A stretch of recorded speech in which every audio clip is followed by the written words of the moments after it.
खुशामदीद है आपका news 18 Urdu digital में। महेंद्र सिंह धोनी एक ऐसा नाम जो शायद क्रिकेट के शौकीन ना भी हो वो भी इस नाम से वाकिफ हो। झारखंड से आते हैं, टीम इंडिया के कामयाब कप्तानों में से एक रह चुके, लेकिन कहते हैं वक्त एक जैसा नहीं रहता, बदलता है। महेंद्र सिंह धोनी का मौजूदा वक्त भी कुछ ऐसा ही लग रहा है। अपनी परफॉर्मेंस के चलते महेंद्र सिंह धोनी सवालों के कटघरे में। महेंद्र सिंह धोनी ना तो मैच को फिनिश करते हुए नजर आ रहे हैं और ना ही टीम में कामयाब रन चेज में अपना योगदान दे पा रहे हैं। और ये सिर्फ आईपीएल 2025 की बात नहीं है। महेंद्र सिंह धोनी का पिछला सीजन भी देखा जाए तो महेंद्र सिंह धोनी का परफॉर्मेंस कुछ खास नहीं रहा है।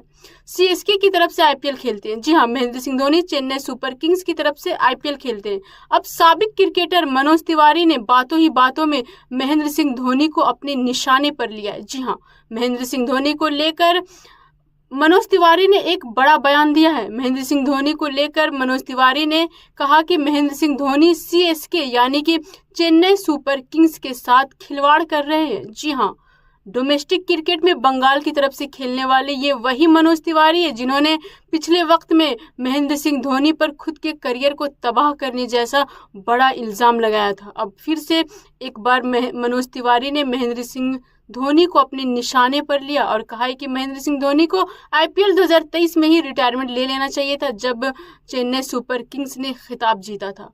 इस खबर में फिलहाल इतना ही। मुझे इजाजत दीजिए और बाकी की खबरों के लिए न्यूज़ 18 उर्दू डिजिटल के साथ जुड़े रहिए। शुक्रिया। फी अमानिल्लाह।